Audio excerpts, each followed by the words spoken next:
Boa noite, boa noite a todos. Bem-vindos ao Instituto Salvata de Educação.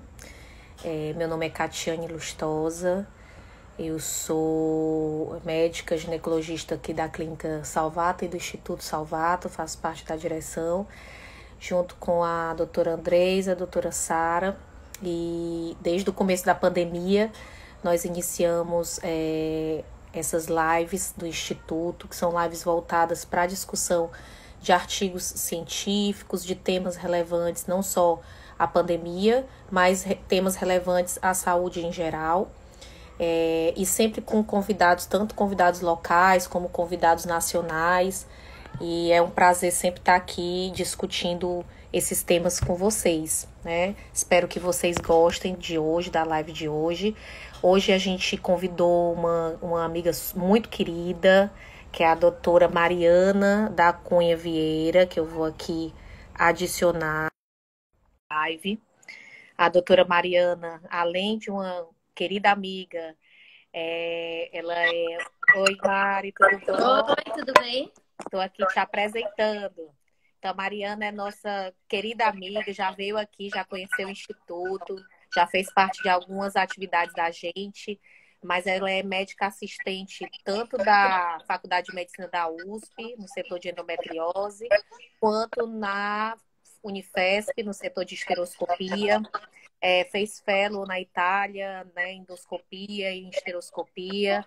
E é um prazer, Mari, ter você aqui para a gente discutir esse tema que muita gente começou a mandar pergunta, né? Que é assistir série, então até alguns médicos, né, que não conhecem bem essa área, enfim, clínico geral mandou pergunta, fisioterapeuta e alguns ginecologistas interessados em saber o que a gente pode oferecer de tratamento. Então, acho que esse tema foi muito, muito legal da gente ter escolhido para discutir hoje. É um tema que tem se estudado cada vez mais, né? E que a gente ainda está descobrindo muita coisa. Então, a gente sabe que a cesárea ela tem uma taxa muito alta, né? Aqui no Brasil, a gente tem quase 55% de taxa de cesárea, o que é super alta, pensando que a OMS ela tem em torno de... Ela orienta até em torno de 10 a 15%. Então, na verdade, a gente tem um número até que grande de estimocele. O problema é a gente saber se realmente essas pacientes estão sendo diagnosticadas da maneira certa, né? E eu acho que essa live tem como principal objetivo, talvez não só o tratamento, mas Exato. a gente poder diagnosticar bem a nossa paciente. Que muitas vezes a gente fica rodando em torno do diagnóstico e às vezes o que é o diagnóstico, por exemplo, de um sangramento, a gente não está olhando de uma forma mais ampla. Então, é mais para a gente aumentar um pouco o nosso olhar em relação a alguns diagnósticos e também tratamento, né? Isso. Queria agradecer também a presença, né? Esse convite.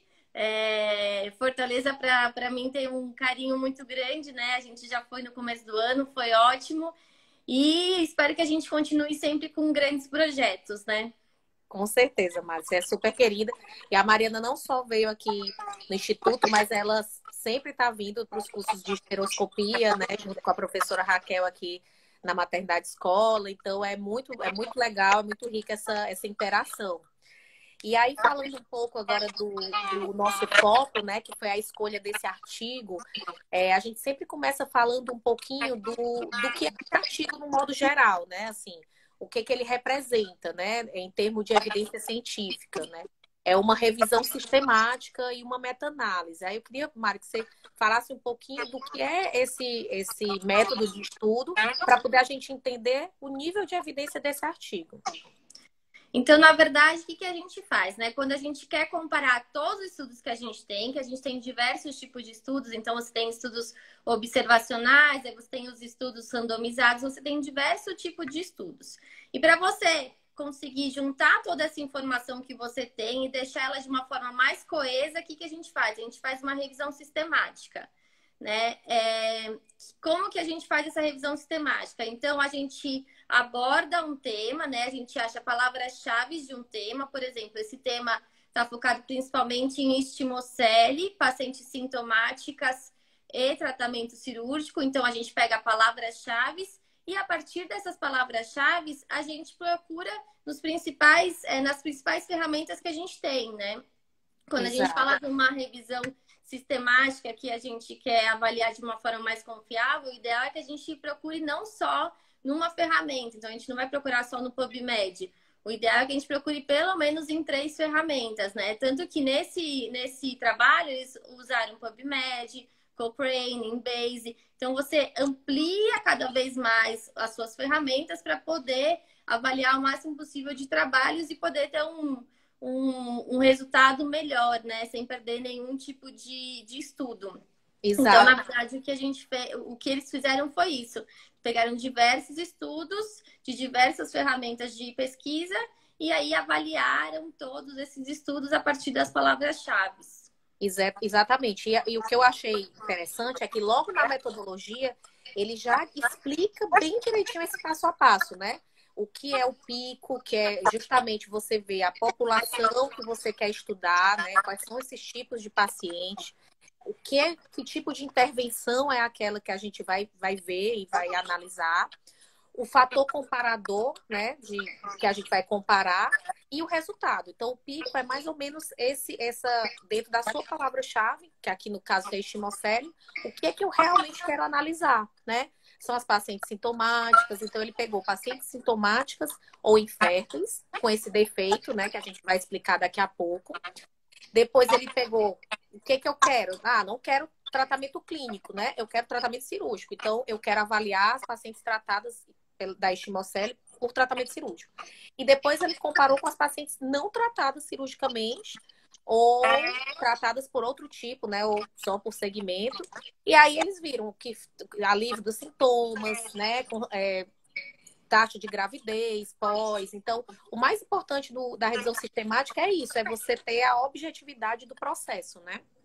Exato, é você desenhar muito bem antes de você começar a sua pesquisa, né? Então, o pico, como você falou, vai fazer exatamente isso. Ele vai te mostrar exatamente qual é a sua população, o que você quer estudar, qual que é o seu grupo controle, e a partir disso você vai desenhar o seu estudo para você poder ir para uma pesquisa, né? E aí você vai você vai trabalhar toda a pesquisa sistemática. E Exato. uma vez que você trabalha essa pesquisa, não adianta só você olhar os artigos, você tem que ver também qual é a qualidade de evidência de cada artigo, né? Então, por isso que a gente vai também por uma avaliação de cada um desses artigos para você ver, mas será que tudo bem, eu tive esse resultado, mas esse resultado ele tem uma boa significância estatística? Será que esses trabalhos foram bem desenhados? Né? Porque isso é super importante. Às vezes a gente tem um resultado, mas a forma como o artigo foi descrito, a forma como ele foi desenhada, às vezes ficaram alguns vieses que isso também pode ter uma interferência no resultado final. Então, você avaliar cada tipo de artigo é fundamental para você também saber a qualidade daquelas informações que você está tirando de cada artigo, né? Com certeza. E aí no final, né, assim, na metodologia, na parte final da metodologia, é justamente avaliar o peso de cada artigo e por isso a importância de saber quais são os seus critérios, né, de inclusão e de exclusão daqueles artigos que você pegou, porque muitas vezes em temas mais gerais a gente tem mais de 1.000, 2.000 artigos para avaliar e na verdade a gente tem que ter critério de inclusão para saber qual é o tipo ou subtipo principal de artigo que você quer realmente comparar. E o principal para poder aumentar o poder de evidência daquele artigo, né, daquela revisão sistemática, é você ter artigos bem desenhados, como você falou, ensaios clínicos randomizados, né, estudos comparativos. Então, você vai desde esses, não tem esses, então vamos para o corte, não tem corte, tem caso clínico. Então, a depender do tema, você vai ter peso maior de artigo ou pesos menores de artigo. N maior de pacientes ou N menor de pacientes, né, Mari? Exato, e isso faz com que você considere melhor e você tenha uma avaliação mais crítica daquele seu resultado. Então, vocês vão ver nesse trabalho, por exemplo, que a gente teve um resultado, mas que ele fala, olha, mas atenção, esses artigos têm uma evidência baixa. Talvez o desenho deles não foram tão bons, eles tiveram alguns vieses, o número de pacientes não foi o ideal. Então, para a gente avaliar de uma forma mais crítica, a gente precisa saber disso, né? Exatamente. E aí a gente passa agora para o início do artigo, né? O que é esse estimocele? o como é que a gente deve diagnosticar, enfim, quais são os sintomas principais, para depois a gente partir para a análise crítica mesmo do artigo, né, Mari? Fala um pouquinho aí o que é a estimocele. Então vamos lá. A estimocele nada mais é do que uma sequela de uma cicatriz, né? A gente tende a associar muito a estimocele a cesáreas anteriores, mas na verdade pode ser qualquer cicatriz uterina a nível ístmico. Então, se eu fiz uma miomectomia naquele local, eu também posso ter uma estimocele. É muito menos comum a gente encontrar esse tipo de estimocele vinda de pacientes que só tiveram miomectomias, mas pode acontecer. É o resultado de qualquer esterotomia. Então, fiz aquele corte na região ístmica, eu posso ter uma estimocele, né? Mas óbvio que a maioria das pacientes, elas têm mais por uma cesárea anterior. Então, o que acontece? O mais interessante, antes da gente passar para isso, é que ela só foi descrita, por mais que a cesárea tenha anos, né, centenas de anos aí sendo realizada, ela só foi descrita em 1995, né? Então é muito recente a descrição de uma estimocele, né? Então, muitas vezes, como a gente falou, o diagnóstico é negligenciado porque a gente não conhece muito bem as causas e não aprofunda muito bem as causas de sangramento, por exemplo, de uma paciente, né? Exato, e você tem esse diagnóstico feito em 1995, que na verdade ele pegou nada mais do que úteros que vieram de uma esterectomia e ele viu que tinha alguma alteração, né? Aquele abaulamento. E aí sim que ele foi denominar estimocele. Mas se a gente for avaliar mesmo o impacto na qualidade de vida das pacientes, o impacto reprodutivo, isso tem em torno de 20 anos. Os principais artigos foram de 2005 a 2020. Então é muito recente e ainda tem muita coisa que a gente precisa descobrir ainda, né? Exatamente. E aí essa falha, né, dessa cicatriz, que pode ser na cesárea, mas pode ser da miomectomia, por exemplo, ela forma uma espécie de bolsa, né, Mari? E aí essa, entre aspas, bolsa, faz essa coleta ali daquele sangue, né? Enfim, tem alguns tipos de teoria em relação a esse muco que é produzido ali, né? Exato. Então, na verdade, o que acontece? Você tem aquela incisão e a hora que você vai ter a cicatrização, em vez de cicatrizar certinho, né? Em vez de cicatrizar reto, que nem a gente tem normalmente, ela cicatriza com abaulamento, né? Então, tem várias teorias que fazem que explicam e tentam explicar por que isso poderia acontecer em algumas mulheres e em outras não aconteceriam, mas o que acontece de fato é que você forma uma pré-cavidade, né? Então, você pode formar como se fosse um abaulamento na região ístmica, então você vai ter o colo, esse abaulamento e depois a cavidade uterina.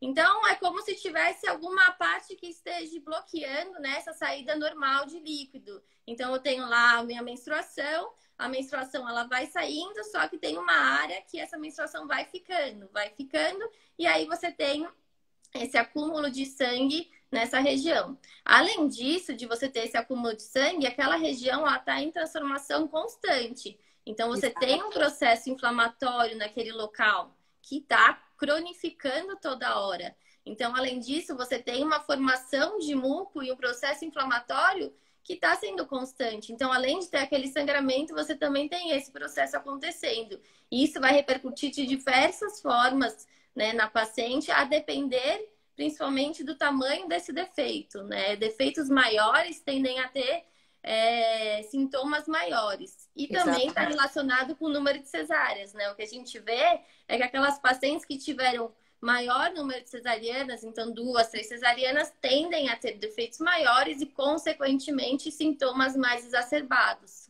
Exatamente. E aí, quando você vai para os estudos também da formação da estimocele, né? Tanto é o número de procedimentos, ou seja, o número de cesáreas naquele local, mas também a técnica de sutura local, né? Então, existem alguns estudos que comparam o tipo de fio que você utilizou na hora da sua sutura da esterotomia, por exemplo, né? Na hora da sua esterorrafia, na sutura do útero, e também o tipo de ancoragem daquele útero, né? Então, eu achei interessante que eles viram que o fio monofilamentar é responsável por ter menos, né, estimocele do que o multifilamentar, e a ancoragem, né, você cruzar o fio também está associado ao maior número, né, de estimoceles. O que eles, nesse trabalho dos fios monofilamentares ou multifilamentares, na verdade foi um trabalho que avaliou 45 pacientes só, né? Então, quando a gente fala assim, o monofilamentar, não é que a gente vai mudar amanhã e todo mundo só vai fazer monofilamentar. A gente tem ainda uma evidência muito baixa, mas esse estudo que eles citam, que tem em torno de 45 a 50 pacientes em cada braço, eles viram que realmente os fios que são monofilamentares, eles tendem a ter menos consequência em relação à estimocele, né? Exato. Assim como um outro trabalho mostra que se você fechar em 2 planos, também você teria menos estimocele. Mas ainda os estudos são muito pouco seguros, né? Com o número de pacientes ainda muito pequeno para a gente ter certeza e bater o martelo que realmente é isso, né? E acho que a gente tem que tentar ter um olhar mais crítico, né, em relação aos estudos, mas também em relação às nossas técnicas, né? Acho que a tendência é a gente cada vez mais olhar para a estimocele como uma causa tanto de sangramento, mas também na influência da infertilidade, para assim a gente conseguir ter mais estudos em relação a isso. Até será que a gente tem que modificar um pouco a técnica de sutura do útero para diminuir a chance de estimocele? Ou será que a gente tem que modificar o fio? A gente ainda não tem essa resposta, mas a gente precisa de estudos mais consistentes, né? Com certeza. E a gente não pode esquecer que cada paciente vai ter os seus fatores de cicatrização diferentes, né? Então, às vezes, se você tiver uma paciente que sangrou um pouco mais, isso também pode ter uma consequência maior. Então, é muito difícil a gente conseguir ter estudos que a gente consiga falar, não, então é só o fio que faz diferença. Então, é só essa cicatrização que faz, o uso dessa sutura que faz diferença. Tem muitos vieses, né, para a gente conseguir determinar esses fatores de uma forma mais certinha. Exato. E aí a gente lembra agora dos sintomas, né, que a estimocele pode causar, né? E quais são esses principais sintomas, Mari, para a gente fazer essa discussão? Então, quando a gente pensa em sintoma principal, a primeira coisa que vem na nossa cabeça é aquele sangramento uterino anormal que a gente fala, né? Então, na verdade, como que se desenha essa paciente? Ela tem a menstruação normal, 7 a 10 dias depois ela tem aquele escape, então aquele sangramento mais escuro, porque é um sangramento mais antigo e com uma quantidade de muco maior. Por quê? Porque aquele sangue fica acumulado, ele vai sendo liberado aos poucos e aquele sangue também, pelo processo inflamatório, vai tendo também o acúmulo de muco. Então, no meio do ciclo de 7 a 10 dias após parar a menstruação, ela tem esse escape intermenstrual, pequena quantidade, muito mais escuro, né? Que muitas vezes também pode vir com um pouco de cólica. Porque vamos lembrar que naquela área que você tem a cicatrização, que você tem aquela cicatriz diferente, ela também não contrai de uma forma certa, né? Isso também pode fazer com que ele também tenha dificuldade de liberar esse muco e esse sangramento e que acaba liberando de uma forma mais esporádica, então um pouquinho por vez. Exatamente. E aí vem também a problemática da fertilidade, né? Então, não só o sangramento anormal, que é um sangramento pequeno de escape, que fica ali durando depois da menstruação, mas também a alteração do muco cervical, né? Da qualidade do muco cervical, que pode prejudicar a motilidade dos espermatozoides, enfim, e o implante dos embriões, né? Então, por isso o olhar que a gente tem que ter também em relação à estimocele na infertilidade. Exato. Então, aquilo vai mudar aquele muco. O espermatozoide, às vezes, pode ter uma dificuldade maior. E mesmo assim, vamos lembrar que a fertilidade está associada à receptividade endometrial. Exatamente. Então, sempre quando você tem alteração de todo esse ambiente, de citocina, todas essas alterações inflamatórias, você pode ter alteração também de receptividade por si só. Então, ela está associada a uma infertilidade secundária. Então, aquela paciente que engravidou, tudo normal, teve a cesárea e agora está tentando a segunda ou terceira gestação e está tendo um pouco mais de dificuldade. Exatamente. E além disso, né, além desses três principais sintomas, né, o sangramento, a cólica, né, a dismenorreia e a associação com a fertilidade, também tem um aumento relativo do risco obstétrico, né? Aquela região, ela pode ter implantação anômala de embrião ali, e aí fazer uma ectópica de cicatriz de cesárea, mais predisposição à placenta prévia, né? A placentação anormal, a ruptura uterina. Exato, então aquela área é uma área muito mais frágil, né? Então, em relação à gestação futura, você pode ter algum problema e também a inserção da placenta, né? Você pode também ter alguns desfechos obstétricos piores, sem contar na ectópica que pode ter uma implantação nessa área isquímica e aí é bem mais difícil da gente manejar, né? Às vezes a gente teve até um trabalho que a gente publicou que a gente fez até inserção, a gente introduziu metrotexate por via esteroscópica nessa paciente que teve uma gestação ectópica isquímica e depois foi acompanhando um pouquinho a vascularização, depois que diminuiu, a gente fez a ressecção esteroscópica. Então é muito mais difícil de você manejar uma gestação ectópica nessa região, porque é uma região que é bem mais fininha e a chance de você ter algum problema é maior, né? Exatamente, tanto de ruptura como de sangramento, né? E aí a gente parte para o diagnóstico, né? O diagnóstico da estimocele é essa suspeição clínica, né? Você lembrar desses sintomas para poder a gente tentar dar o diagnóstico e muitas vezes aliado ao exame complementar, né? Então, o ultrassom transvaginal é um dos primeiros que a gente solicita para tentar ver essa área de alteração ali na região isquímica, né, Mari? Exato, só lembrando uma outra coisa de complicação é do que a gente vê bastante, não é tão incomum, é o DIU, né? Mal posicionado. Exato. Porque às vezes a gente tem aquela estimocele que é bem intensa, então a grau 2, grau 3, e às vezes também ela tem, além disso, um útero mais retroverso, ou às vezes tem uma estenose de orifício interno. Então, a hora que você vai com o esterômetro, você acha que você chegou no fundo uterino, às vezes você está na estimocele. Então, não é tão incomum também, às vezes a gente encontrar o DIU na estimocele. Exatamente. E aí você tem essa, tá saindo do local, mas na verdade é porque ele não se posiciona muito bem quando você coloca por conta do tamanho, né? Com certeza. Bom, mas voltando para o diagnóstico, né? Então, a gente tem aquela paciente que tem aquele sangramento uterino anormal, tem a história ou de miomectomia, mas principalmente de cesarianas anteriores, e aí a gente vai para o diagnóstico esteroscópico.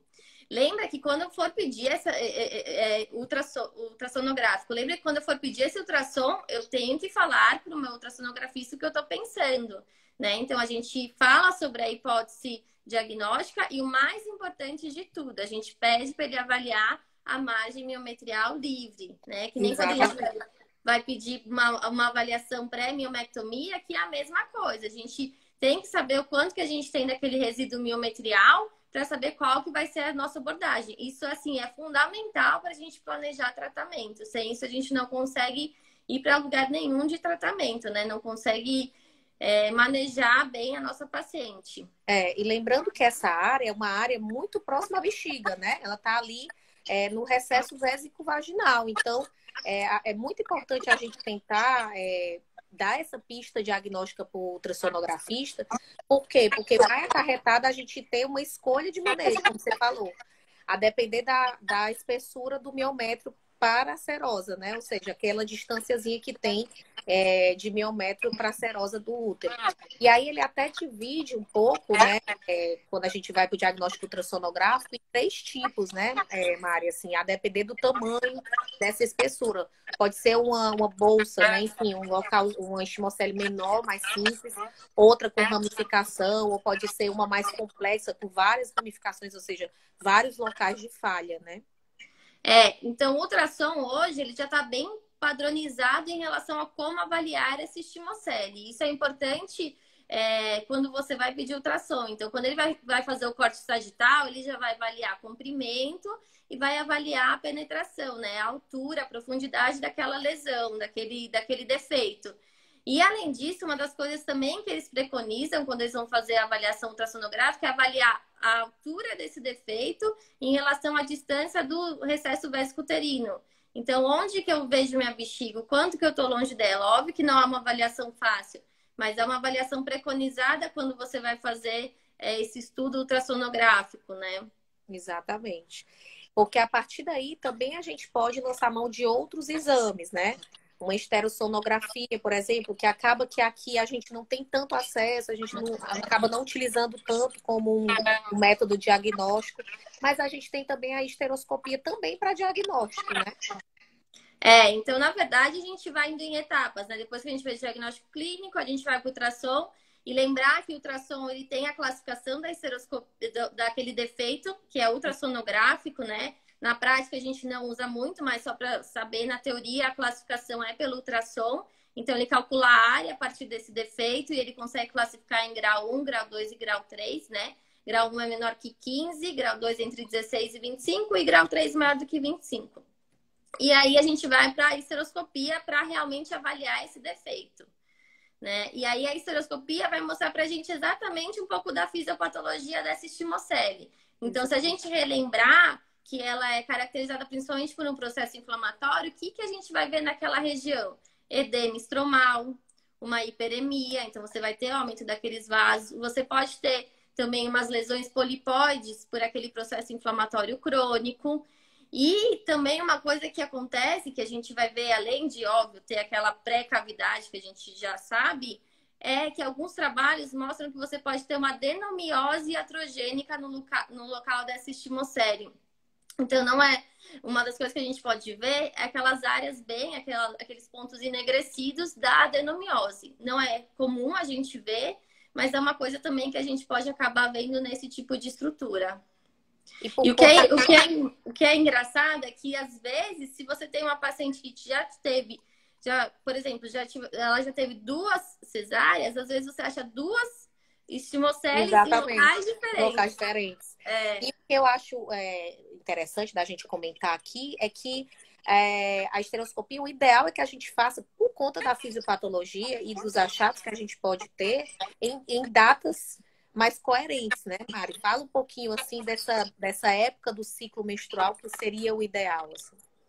Então, na verdade, assim, sempre quando a gente pensa em esteroscopia, no momento ideal, a gente está falando entre o 7º ao 10º dia do ciclo, né? Salve algumas exceções, mas na grande maioria é nesse período, porque é quando o seu endométrio já está bem mais fininho, você já teve aquele período menstrual, você já teve a descamação daquele endométrio mais espesso, e você tem muito menos muco, o que permite uma visualização melhor, né? E tá muito mais fácil para você conseguir avaliar tanto essa área da estimocele quanto avaliar patologias que possam estar dentro da cavidade uterina. Então, sempre a gente tenta programar entre 7º ao 10º dia do ciclo. Lembrando que se essa paciente estiver com algum anticoncepcional contínuo, então ela usa dimirena, ou ela está usando algum anticoncepcional contínuo, você não vai ter essa alteração, então você consegue ter mais maleabilidade para programar a sua esteroscopia. Exatamente. E aí, dado esse diagnóstico, né, a gente vai pensar no tratamento, que aí é o norte do nosso artigo, né, do que ele quis destacar e estudar. Quando a gente deve fazer o tratamento e quais são as opções de tratamento para essa paciente, né?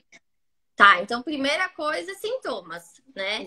E sintomas a gente não tá falando só de sangramento ou dor, a gente tá falando também de infertilidade. Então, assim, essa paciente tem sintomas, eu vou tratar. Muitas vezes o que acontece é que a gente só tem essa estimocele como achado de exame.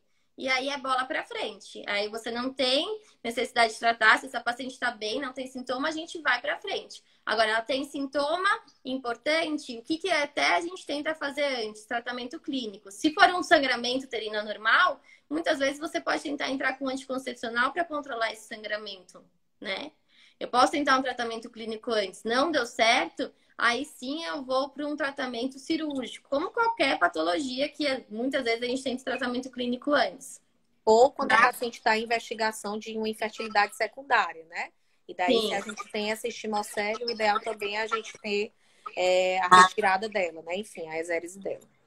Com certeza. E aí, tudo bem. Então, eu tentei um tratamento clínico, essa paciente tem uma infertilidade secundária, eu vou para um tratamento cirúrgico. E aí, eu tenho uma gama de tratamentos cirúrgicos que eu posso fazer. Então, eu tenho a esteroscopia, eu tenho a laparoscopia ou a robótica, a técnica vaginal, ou você até pode ter uma técnica que eles descrevem, mas que hoje em dia a gente nem faz, laparotômica, né? Exato. Então, vamos pensar nas 3 que são as mais feitas hoje: esteroscópica, laparoscópica ou vaginal. Exato.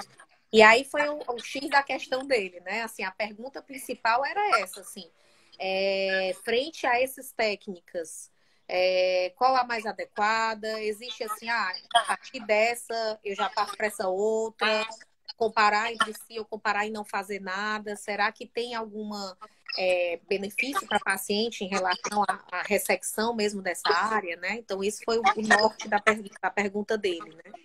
Para revisar. O que eles viram é que um tratamento cirúrgico, no geral, ele aumenta 80% o sangramento uterino anormal, que é o nosso principal sintoma. Então, a gente já parte daí, que você tem uma melhora dos sintomas através desses tratamentos. E aí, o que vai depender do tratamento que eu vou fazer é principalmente a característica desse meu defeito e principalmente a margem miometrial livre. É o mesmo raciocínio que a gente tem com mioma. Se eu tiver uma margem miometrial muito pequena, a chance de, durante o procedimento, eu perfurar é maior e aí eu vou para um tratamento laparoscópico, né? Isso pensando em sintomas, sangramento e dor. Para infertilidade é um capítulo um pouco à parte. Exatamente. Mas se a gente pensar em sangramento e dor, eu vou ter como referência a minha margem miometrial livre. E aí, isso muda de acordo com cada trabalho. Se a gente pegar o consenso do Congresso Mundial de Esteroscopia e da maioria dos trabalhos, a gente tem 3 milímetros como o corte, né? Então, se você tem 3 milímetros, menos que 3 milímetros, aí você partiria ou para um tratamento laparoscópico ou vaginal, ou até 3 milímetros ou mais, você partiria para um tratamento esteroscópico, porque você tem um risco de complicação menor. Exatamente. E lembrando que quando eles compararam os estudos, como a gente falou no início, todos eles tinham um N pequeno, não tinha um poder de evidência científica grande, então eles não tinham tantos ensaios clínicos randomizados, né? Eles tinham poucos que comparavam técnicas entre si, então, se eu não me engano, dos 33 artigos que eles pegaram para avaliar, né, depois dos critérios de inclusão deles, apenas 5 comparavam técnica, então a maioria, os outros 28, só falavam de uma técnica, né? Ou a esteroscópica, ou só a vaginal, ou só a laparotômica, e a maioria falava mais da esteroscópica. Então, por isso a dificuldade também, por conta dessa heterogeneidade dos estudos, de comparar, né? A eficácia de um versus a eficácia do outro, não é isso, Mari? E a gente tem que, assim, a gente usa 3 milímetros, né? No trabalho eles falam de 2,5 a 3,5.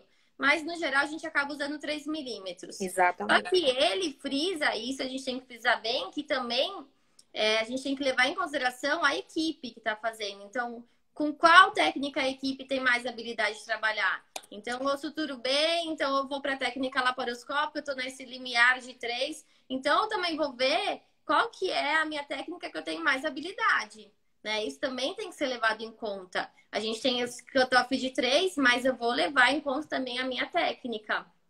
Isso. E quando ele fala da eficácia desse tratamento, então tá ok. A gente escolheu o tratamento cirúrgico para melhorar o sangramento uterino da paciente, a dor, a fertilidade. Mas a gente vai falar primeiro desses dois, tá? Do sangramento e da dor. Então ele viu taxas altas, né, de melhora clínica, até 90% de melhora clínica após a ressecção, né, Mário? Ele viu taxas maiores, acho que de esteroscopia foi em torno de 85% e laparoscopia foi 92%, né? E técnica vaginal também foi boa, mas um dos trabalhos de técnica vaginal, eles fizeram a ressecção da vesícula uterina com laparoscopia e depois foram para a sutura vaginal. Então, exato. Então fica muito difícil, né? Muito difícil, né? Eu até quando eu fui ler, eu disse, não, mas aí eu já usaram um pouco da laparoscopia, então a gente meio que considera a técnica laparoscópica. Eu falei, isso aqui é com o quê, né? Exato, só a sutura, né? A gente falta treinar, mas enfim, a história da melhora clínica que é importante, né? Então, a gente viu que quando ele juntou os N's desses artigos que falavam da esteroscopia, artigos que falavam da laparoscopia, eles não conseguiram ver muito a robótica, porque era um N realmente muito pequeno, né? Então, eles conseguiram ver essas taxas de melhora importantes. Então, por mais que tenha tido uma heterogeneidade nos artigos, quando a gente junta todo mundo, né, quando junta o N das pacientes, né, dá um N em torno de 300 e pouco, é um N significativo e que dá um poder de dizer, olha, com a técnica, isso melhora também, né? Com certeza. Com esse índice que ele acha, a gente tem que ser uma coisa que a gente tem que pensar na nossa paciente, né? Eu tentei um tratamento clínico, não consegui, eu vou para um tratamento cirúrgico. Mas lembrando que mesmo dentro dos tratamentos cirúrgicos, você tem técnicas diferentes. Então, Exatamente. só se você for para a esteroscopia, você já tem umas 2, 3 técnicas que você pode usar. Será que essas técnicas têm efetividade diferente? Exato. E aí ele até tenta fazer esse comparativo, né, Mari? Assim, a ressecção e a cauterização naquele local ou a simples ressecção, né? Porque na estereoscopia, eles falam de técnica clássica, que seria você fazer a ressecção desses anéis fibróticos, né? E aí tem 2 técnicas que são as mais comuns. Ou você começa de um lado, por exemplo, vou começar pelo meu lado esquerdo, faço a ressecção mais posterior e depois a mais superior e depois a mais inferior, né? Ou eu posso fazer a ressecção mais caudal, pensando só na parede anterior, mais caudal e a mais cranial. Então, mesmo quando você fala em ressecção, tem técnicas diferentes. Exatamente. E o que a maioria deles falam tudo bem, fiz a ressecção e qual que é o meu objetivo? É tentar tornar daquela pré-cavidade o mais homogêneo possível, tentar tirar esse desnível dessa minha pré-cavidade, né? Para você acumular cada vez menos sangue, ter um processo inflamatório menor. Então, eu tiro esses anéis fibróticos e aí a grande maioria das técnicas, elas acabam também fazendo a ablação dessa área que a gente chama de base da estimocele, né? Que seria aquela área anterior. Lembrando que se for muito fininha, você tem um risco de você ter por exemplo, um dano térmico, né? Mas daí você já fez sua avaliação pré-operatória direito e aí você já diminuiu esse problema, né? E tem algumas técnicas que até falam em ablação 360 graus. Então, você faz a ablação não só daquela área, mas de toda a área daquela estimocele, tanto anterior, posterior, de todo aquele canal cervical, né? Exato. Então, mesmo em técnica, você tem técnicas diferentes, mesmo dentro da cirurgia esteroscópica e na laparoscópica também. Exato. E aí não tem como a gente meio que comparar, né, assim, essas técnicas, porque os artigos que foram estudados não dividiam tão bem. Um ou outro que dividia, né, assim, essa ressecção que ele fala é simples para uma ressecção ou uma ressecção associada à ablação, mas nem todos fazem essa divisão, né? Então, por isso a dificuldade da gente dizer, não, essa técnica é a mais adequada, essa não é. O que é importante é, como você falou, a tentativa de igualar aquela área para evitar a bolsa e aí, a partir daí, avaliar também se tem áreas enegrecidas, se tem áreas com maior vascularização, que você precisa fazer ablação. Então, essa avaliação crítica individual também é importante, né, Mari? Você vai tirar todo aquele tecido inflamatório, né? Então, normalmente você consegue identificar bem essa área mais inflamada, essa área mais edemaciada, né? Então, você vai tirar todo aquele processo inflamatório para ter uma repterização daquele local. Então, é uma coisa que a gente acaba tentando... Mas se você for pegar os trabalhos de técnica, você tem os trabalhos de técnica de 10 anos, desses últimos 10 anos. Então, mesmo a técnica não é muito bem padronizada. Exato. Eles falam que você tentar chegar quase no miométrio. Mas, mesmo assim, não é muito bem padronizada, né? Tem gente que vai mais, tem gente que tem menos medo e vai um pouquinho mais, tem gente que vai ficar mais apreensiva e vai um pouquinho menos. Então, é muito difícil você comparar resultados. Exatamente. E aí a gente parte, que a gente lá no diagnóstico já meio que dividiu essa paciente, né? Então, ela teve uma indicação cirúrgica, então a gente divide a paciente que consegue fazer esteroscopicamente. Na teoria, a esteroscopia tem menos risco, entre aspas, cirúrgico, né? Então, a gente acaba saindo de uma técnica menos invasiva até uma mais invasiva. E daí a gente escolheu a paciente que tem um miométrio mais grossinho, né? Mais do que 3 milímetros ali daquela margem até a serosa. Ou seja, da parte onde eu vou tirar até a saída do útero. E daí a gente pensa agora na laparoscopia, né? Quando é que a gente vai indicar? Ou seja, é justamente nesses casos onde o miométrio está muito fininho. E aí a esteroscopia eu posso perfurar, posso ter uma lesão térmica, como você falou, de bexiga, ou posso ter uma perfuração uterina, enfim. E aí o dano é muito maior, o malefício é muito maior do que o benefício. Então, o ideal é partir para uma técnica de ressecção laparoscópica, né? Ou vaginal. Exato. E uma das coisas que eles falam também, e aí a gente vai cair no mundo que a gente não vai chegar em consenso nenhum, é que eles orientam que pacientes que tenham desejo de fertilidade, você também faça por técnica laparoscópica nessa revisão, tá? Porque tem outros trabalhos que não vão por esse aspecto, né? Se a gente for pegar os grandes consensos, você tem um grupo que fala que mesmo se você ressecar por via esteroscópica pacientes que desejam engravidar, você consegue aumentar um pouco aquela margem miometrial, porque aquele epitélio vai reepitelizar. Mas também tem um grupo que acredita que a laparoscopia é o melhor para esse tipo de paciente, né?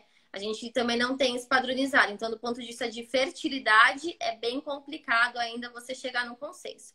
Mas vamos pensar naquela paciente que tem sintomas normais, né? Então, sangrado uterino normal e dor. Eu tenho aquele margem miometrial menor do que 3, e aí eu programei para uma laparoscopia. Eu até vi aqui que o André entrou, que faz bastante trabalho com condo, né? Eles publicaram agora uma técnica que chama rendezvous, que, na verdade, o que eles fazem? Eles associam a esteroscopia com a laparoscopia, porque às vezes não é tão fácil você identificar aquela área. Exato. Né? Você vai abrir aquela plica vesicouterina, vai conseguir olhar todo aquele canal, mas às vezes você não consegue achar bem essa área ístmica que é mais frágil.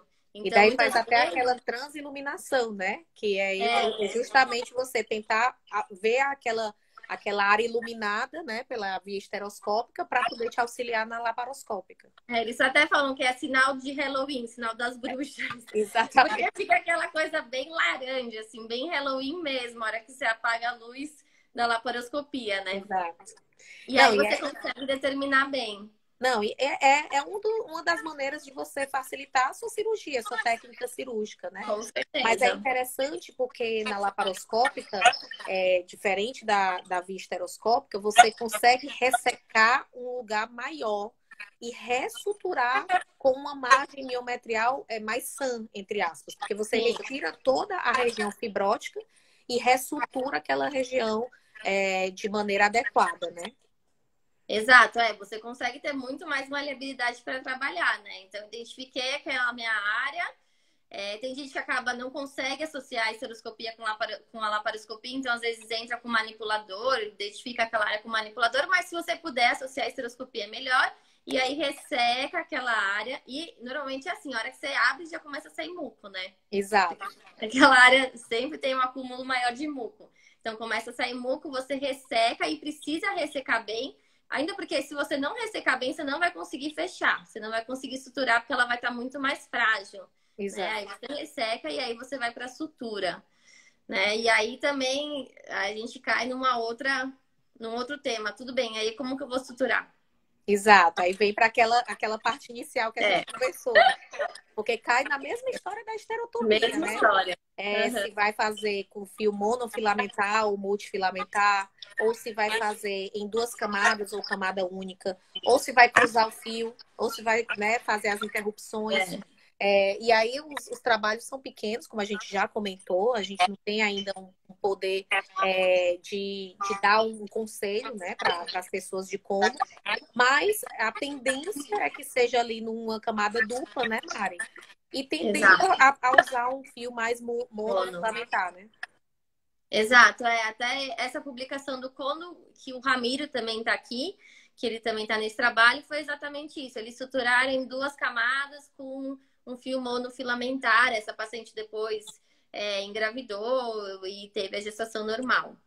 Exato. Então é importante só a gente frisar que o que a gente tem de evidência é isso, e a gente vai utilizando como tudo na vida, né? A gente vai utilizando até que essa verdade seja quebrada, né? Assim, mas... hoje mais do que nunca a gente já sabe que é isso mesmo, né? Que a verdade ela é temporária. Exatamente. Então é muito importante a gente olhar a evidência científica para poder fazer nossas escolhas, né, escolhas mais baseadas mesmo.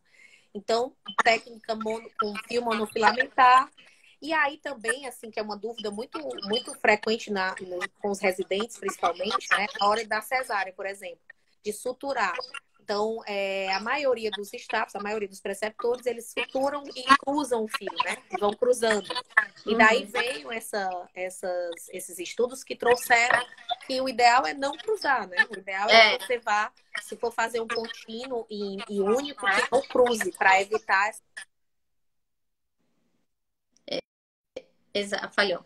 É, exato. Nos trabalhos, eles viram que cruzar seria um aspecto negativo do ponto de vista de estimocele. Então, estaria mais associado a riscos de estimocele. Exato, né? Então, lembrete também, né? Dica também da gente pensar na hora de fazer as nossas suturas, né? Do útero, não só na cesárea, mas nas miomectomias também, né? E daí sabe uma coisa super interessante que eles fizeram nesse trabalho do Kondo? No final da sutura laparoscópica, eles injetaram azul de metileno para ver se aquela sutura estava fechada bem. Então, isso foi super interessante. Então, eles colocaram azul de metileno como se fosse fazer uma cromotubagem normal para ver se não tem extravasamento desse... Isso é outra coisa interessante da gente pensar na hora da ressecção laparoscópica, por exemplo, né? E, enfim, da gente ver se a nossa sutura está adequada para aquela área, porque é importante que a área fique bem fechada, bem delimitada, enfim, que a gente tenha menos falhas no futuro, né? Apesar de que a gente sabe que tem muito da cicatrização da paciente. Então, o ideal é que você use a melhor técnica possível para poder evitar as problemáticas futuras, né? Com certeza. E se eu for, por exemplo, fazer numa paciente que deseja fertilidade, né? Deseja gestar, então, às vezes, eu posso fazer uma cromotubagem no início, vi que as tubas estão pélvicas, faço minha cirurgia e faço depois no final, porque às vezes, se você tiver algum extravasamento, vai ser difícil você avaliar as tubas, né? Exato. Então... É importante a gente lembrar disso também.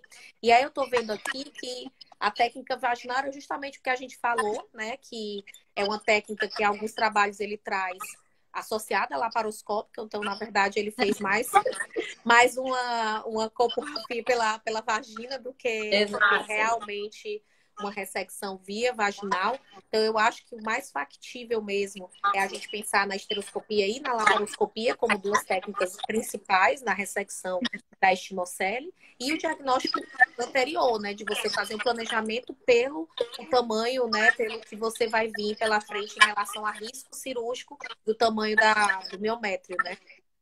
Com certeza, o diagnóstico prévio é fundamental, assim como a maioria das patologias, né? Quando a gente vai entrar para qualquer cirurgia, ele vai mapear para a gente o que a gente tem que fazer. Se a gente não tiver um diagnóstico pré-operatório direito, correto, bem feito, a gente vai estar andando às cegas, né? A gente vai estar andando onde a gente não sabe. E aí o risco de complicação é muito maior.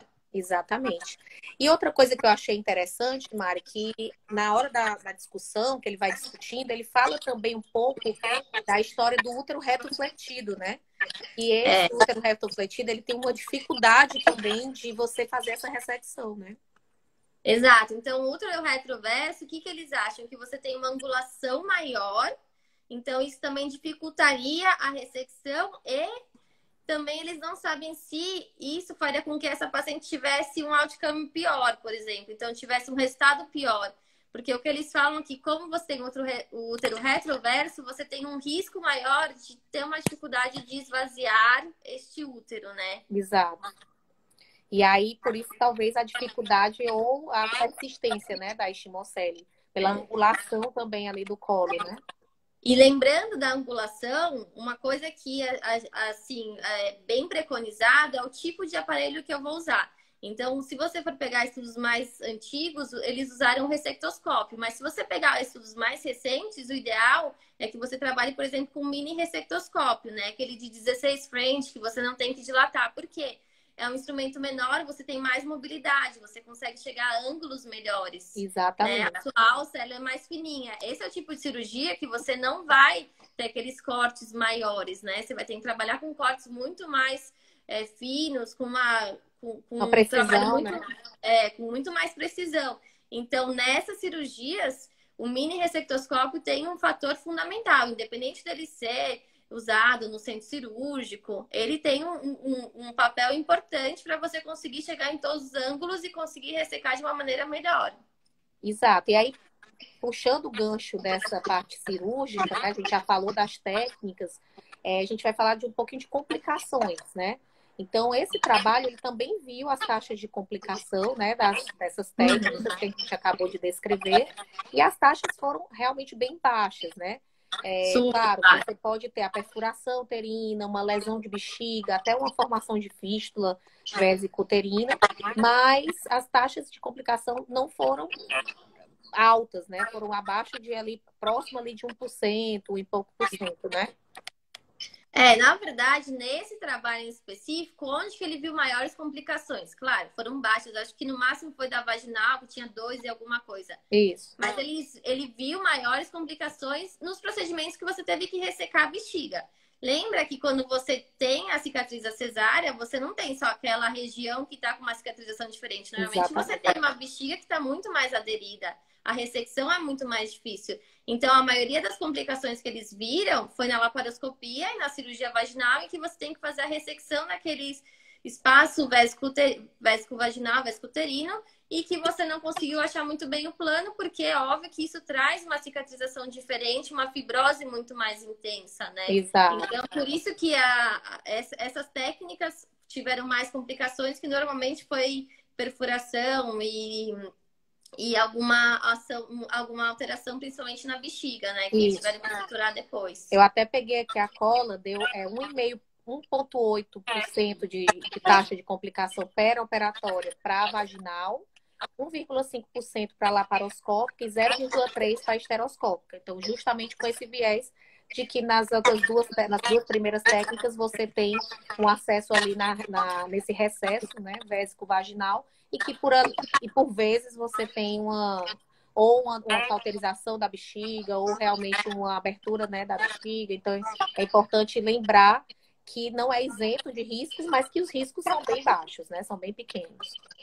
Sim. Não é aquela cirurgia tão arriscada, né?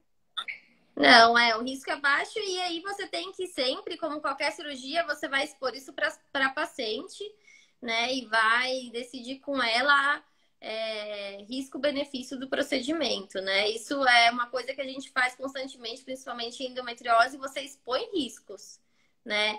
E óbvio que eles são baixos, mas eles existem. Exatamente. E aí, Mari, teve algumas perguntas. A gente já respondeu várias perguntas que mandaram para a gente, desde a parte do diagnóstico até o que é a estimocele. Mas uma que eu achei interessante também é se a gente consegue tratar a estimocele com um tratamento ablativo, ou seja, em vez de a gente fazer só a ressecção, se a gente também tratar o sangramento uterino anormal com um DIU, por exemplo, ou com a ablação endometrial, se isso tem alguma evidência científica quando a gente vai pensar na estimocele, assim, do tratamento de sangramento anormal, na verdade. Então, na verdade, teve até um trabalho que ele associou a ressecção da estimocele com a ablação endometrial. E ele viu uma boa resposta da paciente, né? Aí você vai associar aquela paciente que não tem um desejo reprodutivo, né? Lembra que sempre quando a gente pensar em ablação, você não tem aquela paciente com desejo reprodutivo. E aí sim você pode associar. Tem pacientes também que tem sangramento uterino normal e a gente associa a inserção de DIU. Mas nos trabalhos a gente ainda não tem evidência certa em relação a se melhora mais ainda esse sangramento ou não. Mas na prática isso é uma coisa que a gente acaba fazendo. Então vou colocar o DIU, vi que tem uma estimocele lá, já fiz minha avaliação pré-operatória e já conversei com a paciente que eu vou fazer essa ressecção para tentar otimizar ainda mais a melhora dos sintomas. Aí a outra pergunta que também que mandaram, que eu achei bem interessante, é quando a paciente tem essa queixa de um muco associado a um sangramento escuro, a gente pode confundir com uma vulvovaginite, por exemplo, né? Então tem aquele muco, aumento do muco, e a paciente às vezes refere isso. Como a gente pode lançar a mão, né, de fazer o diagnóstico diferencial entre as duas, né? Associar ultrassom, mas associar, por exemplo, uma cultura ou um exame a fresco, por exemplo, para poder evitar que a paciente sempre tenha essa queixa, sempre seja prescrito um creme vaginal ou um fluconazol, enfim, uma medicação que não tenha muito sentido, né? A gente sempre vai partir do tratamento que tenha menos consequência, que tenha menos complicação, né? Então, óbvio que a gente vai fazer uma investigação completa, mas a gente vai começar a investigar principalmente a vulvovaginite para ver se pode estar causando tudo isso.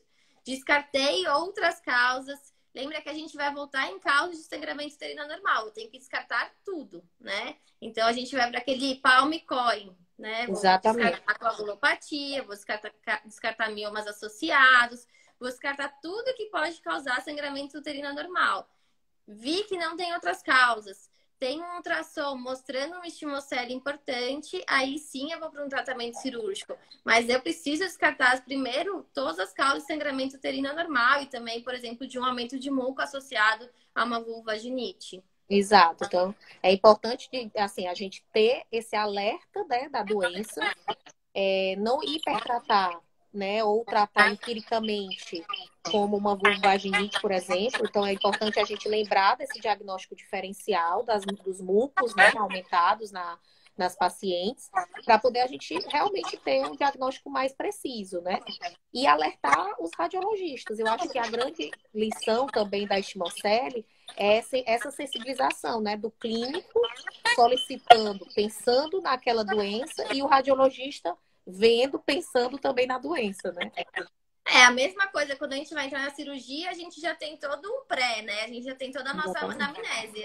O radiologista também não pode entrar às escuras. A gente tem que já deixar algumas pistas do que a gente acha que pode ser para ele já ir muito mais focado naquilo. E tem também já toda uma padronização. Então, também vale a pena você conversar com o seu radiologista, ó, vamos padronizar desse jeito. Quem quiser, a gente disponibiliza os artigos que tem essa padronização e conversar com ele. Então, vamos ver tudo isso para a gente ter um tratamento mais seguro, né? Então, a equipe multidisciplinar serve para várias patologias, inclusive para essa também. Exato. Então, acho que a história da equipe multidisciplinar é uma das lições, né, que a gente tem em relação à estimocele. A importância da gente ter um diagnóstico bem feito, pré-cirúrgico, até pré-escolha do tratamento, né? A história da gente tentar ter essa visão mais ampla e evitar hipertratar ou tratar empiricamente sangramentos ou causas de mucocele, caso de aumento de muco, que não tenha nada a ver, né, com o que a paciente tem, enfim.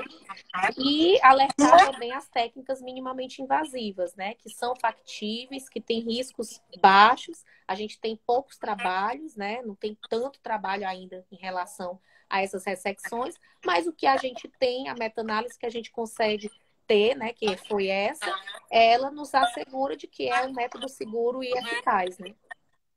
E outra coisa importante que a gente ainda não comentou é follow-up. Então, eu fiz a cirurgia dessa minha paciente, o que eu vou fazer depois? Então, a orientação é você acompanhar depois de em torno de 3 meses, né? Mas vamos lembrar que a cicatrização a gente considera em torno de 6 meses para ela realmente cicatrizar quando você faz uma incisão mais extensa. Então, se eu for tratar, por exemplo, laparoscopia, às vezes eu vou ter um período maior. Mas se a gente, por exemplo, restringir a esteroscopia, o que fala o consenso do Congresso Mundial de Esteroscopia? Que depois de 3 meses você pode fazer uma avaliação esteroscópica dessa paciente. Óbvio, se eu tiver indicação. Se aquela paciente que já melhorou do ponto de vista clínico, eu não preciso submeter essa paciente a uma esteroscopia. Mas pensando, por exemplo, numa gestação, aí depois de 3 meses eu posso fazer uma esteroscopia para avaliar como que está essa cavidade, essa área da estimocele. E eles orientam que nesse período de 3 meses, o ideal é que a paciente use um anticoncepcional para ela não engravidar. Do ponto de vista esteroscópico, se você faz esse tipo de tratamento, teoricamente, pelos guidelines, você poderia liberar uma gestação depois de 3 meses. Laparoscopia não tem muito consenso, né? Tem alguns que acham que em 3 meses já dá, outros 6 meses e outros até um pouco mais. Então, esse follow-up é muito importante para poder a gente ter também assegurar de que aquilo está corretamente cicatrizado, né? Para evitar, enfim, as roturas e as outras intercorrências que podem causar numa gestação inoportuna, né? Com certeza. E em relação ao parto, também é outra zona, né? Que ninguém consegue definir exatamente quando fazer. Nesse consenso também do Congresso Mundial de Esteroscopia, eles falam que quando você faz um tratamento esteroscópico, você poderia fazer o parto com 38 semanas, pensando num risco de rotura uterina. Mas também não é consenso. Então, a gente não pode pegar isso como uma verdade maior. Exato. Mari, a gente só tem 30 segundos. Eu queria agradecer. foi excelente a sua live, foi excelente essa discussão. Acho que a gente vai deixar gravado, as pessoas podem assistir. E muito obrigada por ter aceito o convite. Adorei, né, esse bate-papo e dizer que estamos de portas abertas e agradecer mesmo. Muito obrigada. Queria agradecer, esses projetos assim são ótimos, né? E quanto mais a gente conseguir fazer, melhor. Acho que essa troca de